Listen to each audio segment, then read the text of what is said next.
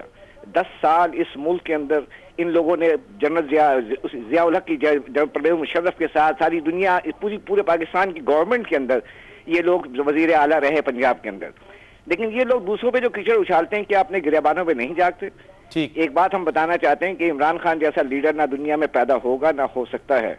انشاءاللہ ایک وقت آئے گا کہ پاکستان کے وزیر اعظم عمران خان ہوں گے اور یہ لوگ خوش شرمندگی کے باعث اپنی زندگی میں خود روتے رہیں گے کہ یہ کیا ہوا۔ منیر صاحب بہت شکریہ، بہت شکریہ۔ پاکستان سے بھی کال لے لیں، اس کے بعد قائد صاحب بڑی معذرت سے آپ کے پاس آؤں گا۔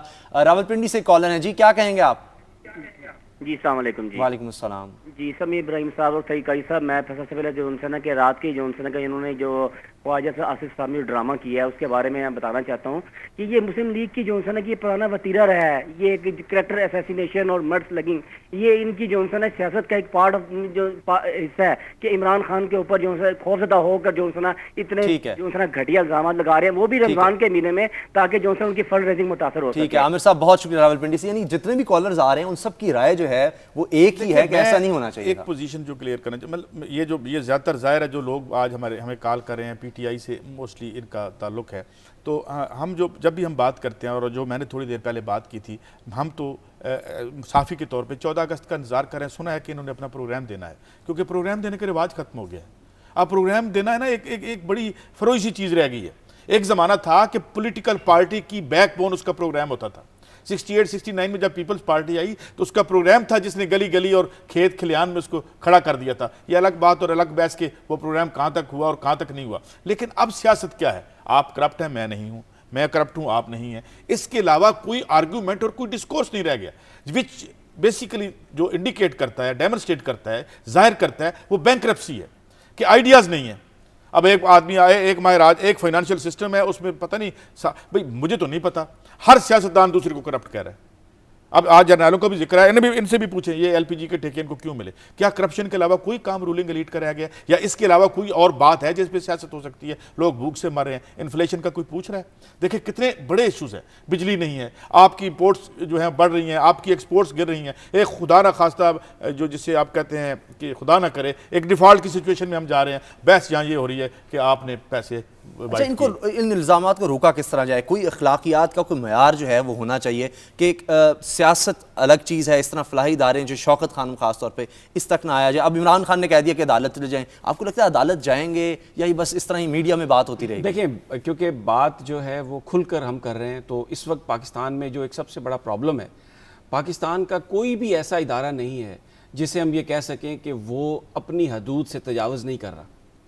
میں یہ بڑا میں کسی توہین عدالت میں نہیں آنا چاہتا یا میرا کوئی اور مقصد نہیں ہے، لیکن میں فیکٹس پہ بات کر رہا ہوں جو نظر آ رہا ہے۔ اس وقت عدلیہ اور پارلیمنٹ کے درمیان جو آپس میں جھگڑا ہے اس کی وجہ سے ایگزیکٹو اپنی حدود کو کراس کرتی نظر آ رہی ہے، اس طرح سے کہ وہ سپریم کورٹ کی ہر بات کو رد کر رہی ہے، اپنے اوپر آنے والی ہر کرٹیسزم کو یہ کہہ کر رد کر دیتی ہے کہ یہ میڈیا نے کیا ہے، اور سپریم کورٹ جو ہے وہ اس بات پر تلی ہوئی ہے کہ ہم جو انتظامیہ اس کو نیچا دکھائیں گے۔ تو یہ جو ایک سب سے بڑا نقصان ہوا ہے، جب بھی ایسی کوئی سچویشن ہوتی ہے تو اس میں ایک فورم ہوتا ہے عدلیہ کا جو یہ فیصلہ کرتا ہے، لیکن انفارچونیٹلی اس وقت عدلیہ اتنی زیادہ پارٹیزن ہو چکی ہے کہ بہت سارے لوگ پاکستان میں یہ سوال کر رہے ہیں کہ کیا جو عدلیہ کے فیصلے ہیں ان کو بھی پذیرائی ہوگی، کیا ان کو بھی پوری پاکستانی قوم تسلیم کرے گی، یا ایک حلقہ جو اس وقت عدلیہ کی فیور میں ہے وہ اس کو مانے گا۔ یہ بنیادی طور پر جو ہم نے پروگرام کے آغاز میں سوال کیا وہ یہ ہے کہ سب سے بڑا اس وقت جو فریضہ ہے وہ پاکستان کے عوام پر ہے۔ یہ جو ایک بات ہے کہ سیاست کو سیاست رہنے دیا جائے، جو ادارے ہیں اپنے سیاسی مفادات کے لیے ان کو اگر کوئی پارٹی کوئی گروپ استعمال کرنے کی کوشش کرتا ہے تو وہ ایک ہی سب سے بڑی طاقت ہے ان کو روکنے کے لیے، عوام کی وزڈم۔ ابھی جیسے کالز بھی آ رہی تھی، مسلم لیگ نون کی سیاست میں بہت ساری اچھائیاں بھی ہوں گی، برائیاں بھی ہوں گی، اسی طرح پی ٹی آئی کی بھی، لیکن اداروں کو خدا کے لیے اگر آپ اس طرح سے آنے دیں گے اور پاکستان کے عوام اس کی اجازت دے دیں گے وہ بہت ہی بڑا ایک خطرناک لمحہ ہوگا۔ بریک میں کچھ وقت رہ گیا، قاضی صاحب آپ سے جاننا چاہوں گا، آپ کو لگتا ہے الزامات کا سلسلہ اسی طرح چلتا رہے گا، کچھ نہیں رکے گا، کوئی اخلاقیات آپ سیاست میں نہیں دیکھ رہے، اور آخر میں عوامی فیصلہ کریں گے کہ وہ کس کے ساتھ ہیں، جو ان کو سمجھ آئے گا درست ہے وہ اس طرف فیصلہ دیں گے؟ اسامہ، جب آپ کسی دکان پہ جاتے ہیں تو وہ آپ کو وہی بیچ سکتا ہے جو وہاں اس کی انوینٹری پڑی ہوتی ہے، جیسے امریکن زبان میں انوینٹوری کہتے ہیں اور ہم انوینٹری، جو سامان اس کے پاس پڑا ہوتا ہے۔ اب ہمارے سیاستدانوں کے پاس بیچنے کے لیے کیا سامان ہے؟ ذوالفقار علی بھٹو آئے تو ان کے پاس ایک سامان تھا کہ بھئی روٹی ہے، کپڑا ہے، مکان ہے، آپ کو انصاف دیں گے، یہ دیں گے۔ اب آپ کیا دیں گے؟ انصاف اتنا مہنگا ہے کہ غریب آدمی جو 8,000 سے 6,000 روپے مہینہ کماتا ہے، حضور وہ کسی دور افتادہ تحصیل کے جونیئر وکیل کو ہائر نہیں کر سکتا، جبکہ آرٹیکل 3 آئین کی کہتی ہے کہ سستا اور فوری انصاف پہنچانا ریاست کی ذمہ داری ہے۔ اب یہ دے نہیں سکتے، ٹھیک ہے۔ پھر آپ کا آئین کہتا ہے کہ جی آپ نے ایک آدمی کو نوکری دینی ہے جو آپ کا سٹیزن ہے 37D میں جو، اور اس کو مکان دینا ہے، وہ نہیں دے سکتے، پھر آپ کیا کریں گے؟ پھر سیاست تو کرنی ہے نا، آپ نے میڈیا کا پیٹ تو بھرنا ہے نا، تو کوئی سنسنی وہ کچھ تو ہونا کہ پھر الزامات، کرپشن، اسی پہ کھیل ہو رہا ہے اور یہ بے معنی ہے بس۔ یعنی آپ کو لگتا ہے کہ سیاست چمکانے کے صرف یہ کھیل، الزامات اور یہ چلتا رہے گا۔ لیکن میں ایک بات کہہ دوں، یہ بات صحیح، بریک کے بعد سیاست چمکانے کی بات ہے اسامہ، لیکن مجھے بالکل میں جو پاکستان کے عوام کی وزڈم ہے میں اس پر یقین رکھتا ہوں، اور میرا ایمان ہے کہ پاکستان کے عوام یہ اس طرح کے جو ہتھ کنڈے ہیں نا وہ یوز کر کے کوئی جیت نہیں سکتا۔ بریک کا وقت ہو گیا، بریک کے بعد ہم ایک اور اہم خبر پر جائیں گے۔ جنرل ظہیر الاسلام کے دورے پر ہم بات کریں گے، سینئر صحافی مظہر طفیل ہمارے ساتھ ہوں گے، کہیں مت جائیے، بریک کے بعد ملتے ہیں۔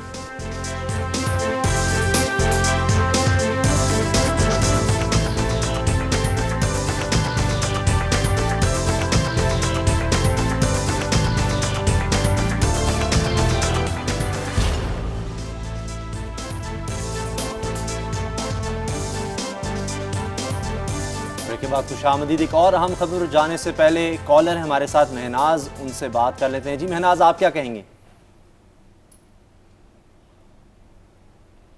جی مہناز صاحبہ، آپ کو آواز آ رہی ہے؟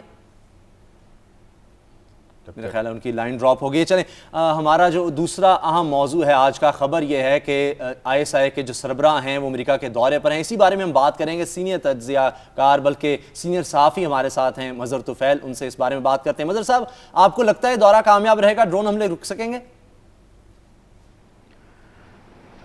جی اسامہ، اس میں سب سے جو امپارٹنٹ بات سامنے آ رہی ہے وہ یہ ہے کہ پاکستان اور امریکن اسٹیبلشمنٹ کے درمیان جو ہے آئس جو ہے میلٹ ہونا شروع ہو چکی ہے، اور جو ڈیڈ لاک ایک پیدا ہو چکا تھا وہ اب کسی حد تک دور ہو چکا ہے۔ اور اس کا اگر آپ غور جائزہ لیں کہ گزشتہ 48 گھنٹوں میں جو اہم ڈیولپمنٹ پاکستان کے اندر ہوئی کہ نیٹو سپلائی لائن کی بحالی کا کانٹریکٹ سائن ہوا، اس کے بعد جنرل جان ایلن آج پاکستان آ رہے ہیں، جو آج جنرل اشفاق پرویز کیانی کے ساتھ ملاقات کریں گے۔ ان کا یہ ایک روزہ دورہ ہے مگر یہ ایک انتہائی اہم دورہ ہے۔ اسی طرح جنرل ظہیر الاسلام DGISI جو اس وقت اپنے کاؤنٹر پارٹ سے واشنگٹن میں ملاقات کر رہے ہیں، اور گزشتہ رات ان کی ملاقات ان سے ہو بھی گئی ہے، اور آج کانگریس کے کچھ لوگوں کے ساتھ ان کی باضابطہ ملاقات ہوگی۔ اس میں بھی جو آئس بریک ہوئی ہے یہ ایک خوشکن بات ہے، کیونکہ پاکستان اس وقت آئسولیشن میں جا رہا تھا مکمل طور پر، اور اب یہ کہ پاکستان کے جو کور ایشو ہیں جس میں سب سے امپارٹنٹ ایشو جو ہے وہ ڈرون اٹیکس کا ہے جو پاکستان کے اوپر کیا جا رہا ہے۔ اس میں جہاں تک میری اپنی اطلاع ہے، ابھی تک ہمیں جو بتایا گیا کہ امریکنز جو ہیں وہ ڈرون اٹیک سے وڈرال نہیں کریں گے، وہ اسے جاری رکھیں گے، مگر اس میں جو شدت تھی اس میں کسی حد تک جو ہے کمی ضرور آ سکتی ہے، اور اس میں کچھ میوچل انڈرسٹینڈنگ بھی ڈیولپ ہو رہی ہے پاکستان اور امریکن اسٹیبلشمنٹ کے درمیان۔ تو یہ ایک خوشکن بات ہے کہ جو اچھا، میں یہاں پر آپ کو روکوں گا۔ آپ نے کہا کہ ایک مظہر صاحب، آپ نے بھی کہا کہ ایک انڈرسٹینڈنگ ڈیولپ ہو رہی ہے، ایک طرف تو ڈرون حملے نہیں رکیں گے اور انڈرسٹینڈنگ ڈیولپ ہو رہی ہے، کیا اس سے مراد ہم یہ لیں کہ ڈرون حملوں کی اجازت ہو جائے گی، یا جو ڈرون حملے ہیں ان میں پاکستانیوں کو انوالو کیا جائے گا، کوئی پہلے ہدایت دی جائے گی، یا ڈرون ٹیکنالوجی پاکستان کو دی جائے گی؟ دیکھیں، امریکن ایک بات تو سمیع صاحب بالکل طے ہے، آپ خود بھی امریکہ میں رہے ہیں اور امریکن اسٹیبلشمنٹ سے آپ بخوبی واقف ہیں، اور پینٹاگون کی پالیسی سے بھی آپ کو بڑی اچھی طرح ادراک حاصل ہے کہ امریکنز اپنی ڈرون اٹیک کی ٹیکنالوجی جو ہے وہ کسی بھی صورت پر پاکستان کو نہیں دیں گے۔ البتہ جو ہے اس کی شیئرنگ جو ہے، شیئرنگ فارمولہ جو ہے وہ کسی حد تک جو ہے وہ اڈاپٹ کیا جائے گا. اسی کے لیے موڈیلٹیز طے کی جا رہی ہیں, اور ٹرائیپاڈ کمیشن میں بھی اس طرح کی جو باتیں ہیں ماضی میں بھی ہوئی, مگر وہ ڈیڈ لاک آ گیا. اس میں اس وقت جنرل شجاع پاشا کا جو بڑا سخت موقف تھا امریکنز کے بارے میں, اس کی وجہ سے پاکستان اور امریکن اسٹیبلشمنٹ کے درمیان ایک ڈیڈ لاک تھا. اب جنرل ظہیر الاسلام عباسی جو ہیں یہ ان کا پہلا دورہ ہے, اور یہ بڑا پروفیشنل انداز سے جو ہے اس دورے کو ہینڈل کر رہے ہیں, اور ان کی کوشش یہ ہے کہ پاکستان جو ہے وہ جو آئسولیشن کی طرف دھکیلا جا رہا تھا, جو کچھ فورسز پاکستان کو اس طرف لے کے جا رہی تھی, اس سے انہوں نے کم از کم اس ڈرامہ سے پاکستان کو نکالا ہے, اور امریکن سے بیٹھ کر باضابطہ طور پر جو پاکستان کے امپورٹنٹ ایشو ہیں, جس میں سر فہرست جو آپ نے بات کی کہ ڈرون ٹیکنالوجی اور ڈرون حملوں کا, اس پہ بات کی ہے. اور ہماری جو اطلاع ہے ابھی تک وہ اس میں کافی حد تک کامیاب ہوئے ہیں, اور امریکن اسٹیبلشمنٹ یہ بات پاکستان کے سمجھنے کو اب وہ راضی ہو گئی کہ واقعی اس سے پاکستان کو اندرونی طور پر نہ صرف جو ڈفرینٹ فورسز ہیں, فنڈوز جیسے کہا جا سکتا ہے, اس کی طرف سے پاکستان کی ملٹری اسٹیبلشمنٹ اور پاکستان کی پولیٹیکل لیڈرشپ دونوں کو سخت دباؤ کا سامنا کرنا پڑ رہا ہے. اب اس کے لیے پیرامیٹرز جو ہیں وہ تلاش کیے جا رہے ہیں, اور یہ ایک دن میں یا 2 دنوں میں یہ کام نہیں ہو سکتا کہ اگر کہا جائے کہ جنرل ظہیر الاسلام عباسی اپنے اس دورے میں جو ہے مکمل طور پر کامیاب واپس لوٹیں گے اور ڈرون ٹیکنالوجی حاصل کر لیں گے, یا ڈرون اٹیکس جو پاکستان کے اوپر کیے جا رہے ہیں اسے وہ بند کرانے میں کامیاب ہو جائیں گے. ایسی کوئی بات نہیں ہے. البتہ جو اپنے پاکستان کے ایشوز تھے اس حوالے سے وہ پاکستان اب پہلی دفعہ ایڈریس کرنے میں کامیاب ہوا ہے, اور یہ وقت کے ساتھ ساتھ جو ہیں چیزیں یہ سیٹلڈ ہوں گی. ٹھیک ہے, بہت شکریہ مظہر طفیل صاحب, سینئر صحافی ہمارے ساتھ تھے. جس طرح وہ کہہ رہے تھے کہ ڈرون حملے تو نہیں رکیں گے لیکن اعتماد سازی میں کوئی بہتری آئے گی. ہم دوسری خبروں پر چلتے ہیں. سید قاضی صاحب 2 اہم باتیں ہم نے کر لیں, لیکن کئی اور خبریں آپ کے پاس ہیں. کچھ نادار صحافیوں کا آپ نے ذکر کیا تھا. یہ بڑا ایک انہوں نے مہربانی کی فرمایا قاہرہ صاحب نے اگلے دن ایک پریس ٹاک میں کہ جی کچھ لوگوں کی انہوں نے مدد کی ہے, اور ایک ان کا نام وہ بتانا نہیں چاہتے. اس طرح سے دل شکنی ہوتی ہے, یا کسی کی ایک جو عزت نفس ہے اس پہ جو ہے وہ دوبارہ سے ہو جاتا. تو یہ بڑی اچھی بات ہے, اور ہم ان کی نیت پہ شک بھی نہیں کر سکتے, مگر چونکہ یہ پبلک منی ہے, یہ عوام کے پیسے دیے گئے ہیں, اس میں عزت نفس سے زیادہ اہم جو لوگوں کا رائٹ ٹو انفارمیشن ہے وہ بڑا سیکرڈ ہے. اور یہ پھر خدا کے فضل و کرم سے ڈیموکریسی بھی ہے, سمیع ابراہیم صاحب کی جو ایک انتہائی محبت بھی ہے ڈیموکریسی سے, تو یہ کم از کم ان لوگوں کو بتا دیا جائے. پھر میں اس کے ساتھ جوڑ دیتا ہوں ایک اور بات بھی سمیع صاحب, یہ جو کورٹ میں بھی کچھ ہمارے دوست گئے ہیں, اور یہ بڑا اچھا اقدام کیا انہوں نے کہ جی کچھ اگر پرابلمز ہیں, کچھ اگر اٹھائے گئے ہیں سوالات صحافت کے حوالے سے, صحافیوں کے حوالے سے, ایون مالکان کے حوالے سے, تو یہ اس کو شروع کر لیں. بلکہ میں تو یہ کہوں گا کہ اس کو آپ 1977 سے شروع کریں, کیونکہ بعد از ضیاء الحق جو عہد تھا اس میں یہ بہت سے پلاٹوں کی کہانیاں ہوئیں. صحافت کو چونکہ ذوالفقار علی بھٹو کو شہید کیا گیا تھا, اور اس کے بعد جو ہے ٹوسٹ کرنا انفارمیشن کو یا میڈیا کو جو وہ بڑا ضروری بھی تھا, تو اس وقت یہ کہانی شروع ہوئی ہے. جو میری ناقص رائے ہے کہ اس وقت سے لے کے اب تک ہم دیکھ لیتے ہیں کون سے سرکاری ادارے انوالو رہے. کچھ انٹیلیجنس ایجنسیوں کے نام آتے ہیں کہ وہ جو ہے وہ حق کی خدمت دیتے رہے ہیں. یہ بالکل سراسر الزام اور جھوٹ ہو سکتا ہے, مگر دودھ اور پانی کا پانی ہونا چاہیے, سلیکٹیو نہیں ہونا چاہیے. اور میں ایک اور بھی بات بتا دوں کہ جو صحافت کی شکل اور چہرہ بنا دیا لوگوں نے, یہ جو زیر بحث ہیں وہ 0.1% لوگ بھی نہیں.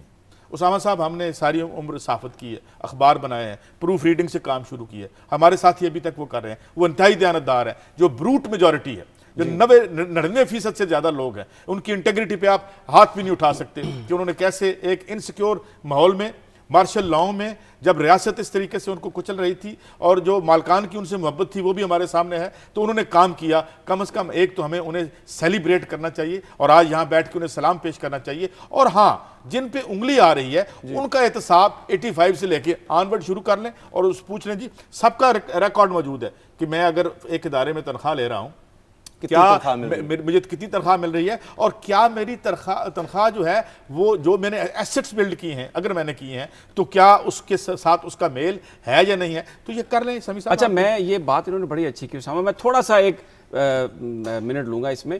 بنیادی طور پر یہ جو ساری بحث ہے ویسے تو چل رہی تھی, لیکن اس میں جو اب تیزی آئی ہے وہ آئی ہے حامد میر اور ابصار عالم کی ریٹ پیٹیشن سے, کہ وہ کورٹ میں گئے اور انہوں نے کہا جی یہ احتساب ہونا چاہیے. اور کیونکہ ایک لسٹ آئی تھی بحریہ ٹاؤن میں, بڑے لوگوں کے نام تھے, میرا بھی نام تھا اس میں, غلط تھی, فضول بالکل, وہ اس میں نہ ہم نے کچھ لیا, میں تو پاکستان میں بھی نہیں تھا, بالکل جھوٹا الزام تھا. لیکن وہ گئے, بڑا اچھا ہوا.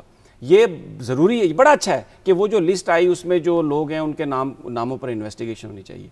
میں قائد صاحب میری ایک ٹیک ہے اس میں بڑی سیدھی سی، میں یہ سمجھتا ہوں کہ صحافیوں کا احتساب صحافی خود کر سکتے ہیں، نہ عدالت کو یہ حق دیا جا سکتا ہے، نہ انتظامیہ کو یہ حق دیا جا سکتا ہے، کیونکہ اگر ان کو یہ حق دے دیا گیا تو پھر بہت سارے جو اصول ہیں آزادی اظہار کے اس پر آپ کو کمپرومائز کرنا پڑے گا۔ لیکن جو مسئلہ اب آ گیا کہ جس میں یہ کہا گیا جی کہ صحافیوں کی جو جیسے آپ نے بات کی کہ سیدھی سی بات ہے، میں خود بھی جاؤں گا اب کورٹ میں، اگرچہ میں اس سے متفق نہیں ہوں لیکن یہ ایک ایسی رائے ہے، میں خود بھی جاؤں گا جس میں میں یہ پٹیشن فائل کروں گا کہ 1977 سے لے کے اب تک جو صحافی ہیں وہ اپنے ٹیکس کے جو کاغذات ہیں وہ پیش کریں، تاکہ یہ معلوم ہوگا کہ ان کی انکم کتنی ہے اور ان کے جو ایسٹس ہیں وہ اس سے میچ کرتے ہیں۔ لیکن میں یہ صرف ورکنگ جرنلسٹ تک محدود نہیں رکھنا چاہتا، بات یہ ہے کہ اصل مالکان جن لوگوں نے اداروں کے نام پر پلاٹس لیے، جو لوگ اداروں میں لوگوں کو تنخواہیں نہیں دیتے، جن لوگوں نے ابھی تک ویج بورڈ جو ہے اس کا نفاذ نہیں کیا،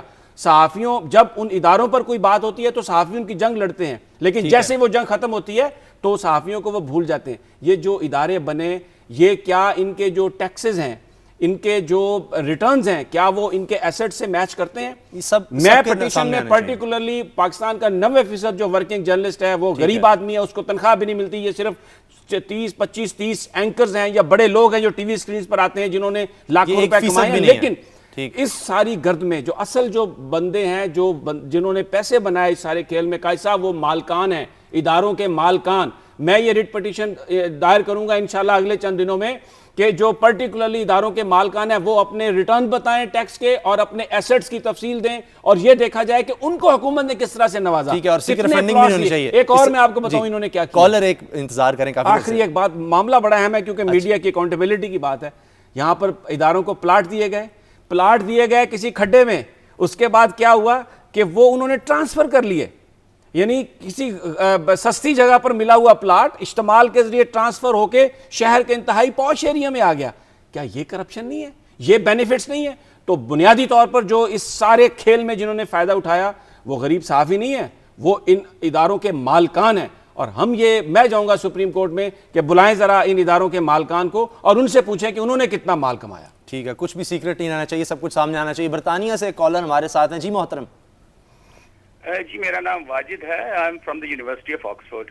جی، تو میں یہ بات کرنا چاہ رہا تھا جنرل ظہیر الاسلام صاحب کے جو آپ بتا رہے تھے وہ دورہ کر رہے ہیں ڈرون حملوں کے حوالے سے۔ جی، تو ہماری جو یہاں فائنڈنگ ہے وہ یہ ہے جی کہ پاکستان کی مرضی سے یہ ڈرون اٹیکس ہوتے ہیں، اور آئی ایس آئی کی مرضی سے یہ ڈرون اٹیکس ہوتے ہیں، پاکستان کی ملٹری اسٹیبلشمنٹ کی۔ اور یہاں پہ جتنے بھی ہمیں تھنک ٹینکس میں جو امریکنز جو بھی ملے، انہوں نے ہمیشہ کہا جی کہ یہ پاکستان میں جا کے یہ سارے لوگ آپ کے سیاستدان اور آپ کے جرنیل اور آپ کے فوجی جو ہیں یہ جا کے کہتے ہیں جی ڈرون اٹیکس۔ ہماری میٹنگز میں تو کبھی انہوں نے ڈرون اٹیکس کی بات نہیں کی۔ اور دوسرا میں آپ کو یہ بات بتاؤں، I respect I S I اے لاٹ، کیونکہ میرے خیال سے تو یہ ہماری first and last line of defence ہے، لیکن آئی ایم سوری ٹو سے کہ یہاں ہمیں بہت سینئر لیول کے آئی ایس آئی کے لوگ بھی آفیشل کبھی آتے جاتے مل جاتے ہیں، تو انہوں نے یہ کہا جی کہ اب آئی ایس آئی فرسٹ اور لاسٹ لائن آف ڈیفینس نہیں رہی۔ تو جب ان سے میں نے پوچھا کہ جی یہ کیوں آپ ایسا کہہ رہے ہیں، تو انہوں نے کہا جی کہ جب ذاتی مفادات جو ہیں وہ ملکی مفادات سے اوپر آ جائیں تو پھر کوئی فرسٹ اور لاسٹ لائن آف ڈیفینس نہیں ہوتی۔ بہت شکریہ واجد صاحب، بہت شکریہ۔ برطانیہ سے کالر تھے اور ان کا یہ خیال ہے، لیکن پھر امریکہ بھی خود مانتا ہے، یعنی آکسفورڈ سے انہوں نے یہ کہا ہے، اور یہ ایک تاثر ایک رائے انہوں نے وہاں سے بیٹھ کے دی ہے، اور یہ بات ان کی بالکل درست ہے کہ ادارے ملک کے لیے سوچیں، اپنے لیے نہ سوچیں۔ خبریں ہمارے پاس بہت ہیں، کالز بھی بہت آ رہی ہیں۔ نہیں، یہ بڑی اہم بات انہوں نے کی ہے۔ دیکھیں، اگر میں یہ ان کی بات مان لوں، یہ شدید اختلاف ہے ان سے، وہ یہ کہتے ہیں نا کہ I S I last line of defence نہیں ہے۔ میں بہت بڑا کریٹک ہوں، میں تنقید کرتا ہوں ہمیشہ فوج پر کہ ان کا سیاست میں کردار نہیں ہونا چاہیے، لیکن لاسٹ لائن آف ڈیفینس آپ کی پاکستان کی سیکورٹی فورسز اور انٹیلیجنس ایجنسیز ہی ہیں، اس میں کوئی شک نہیں۔ میں ان سے بھی سوال کرتا ہوں، اور یہاں پر قائد صاحب آپ سے بھی سوال کرتا ہوں، اگر ہم ہر چیز امریکہ کے کہنے پہ کر رہے ہیں تو یہ 7 مہینے جو اتنا دنیا میں واویلا رہا، نیٹو لائن کو ہم نے سپلائی کو بند کیا، اس کے بعد اب وہ تحریری معاہدہ بھی آ گیا ہے، تو وہ اگر یہ میں مان لوں کہ پاکستان کی آئی ایس آئی اجازت دیتی ہے ڈرون حملوں کی، تو پھر یہ سارا ریزسٹنس کیسے تھی؟ اور ایک بات آپ یاد رکھیں، میں امریکی جو بات کرتے ہیں وہ اپنے مفادات کے تحت بات کرتے ہیں۔ جب وہ یہ بات کہتے ہیں نا آف دا ریکارڈ کنورسیشن میں آ کر کہ جناب یہ تو ہمیں آئی ایس آئی والوں نے اجازت دی ہوئی ہے، تو میں نہیں سمجھتا کہ وہ بھی سچ کا بیان کر رہے ہیں. اگر یہ بات اتنی سچی ہے تو آ کے اوپنلی کہیں کہ ہمیں پاکستان کی فوج نے اجازت دی ہوئی ہے. کیوں نہیں کہتے کہ وہ پاکستان کی فوج نے اجازت دی ہوئی ہے؟ یہ بھی پاکستان کی ایجنسیوں کو, سیاستدانوں کو ایک بدنام کرنے کی بات ہے. ہاں یہ انڈرسٹینڈنگ ضرور ہوگی پاکستان کی کہ جب وہ بات کرتے ہیں کہ جی کوئی القاعدہ کا بندہ ہے یا کوئی ایسا ملیٹنٹ ہے اس کو آپ ضرور ٹارگٹ کریں, لیکن اس پاکستان کا تو ایشو یہ ہے کہ ہم کہتے ہیں یا ہمیں ڈرون ٹیکنالوجی دے یا ہمارے ساتھ وہ سارا چیزیں شیئر. تو یہ پاکستان نے جو ایک سٹینڈ لیا ہوا ہے نا انٹرنیشنلی اس وقت, اور جس کی وجہ سے پوری دنیا میں واویلا تھا, یہ ساری اس وجہ سے پاکستان کے اب اداروں کو, پاکستان کے سیاستدانوں کو بہت زیادہ وہ ٹارگٹ ہیں اس وقت اس قسم کی ساری گفتگو. وقت کم رہ گیا. ڈاکٹر طارق لاہور سے ہمارے ساتھ ہیں. جی ڈاکٹر صاحب.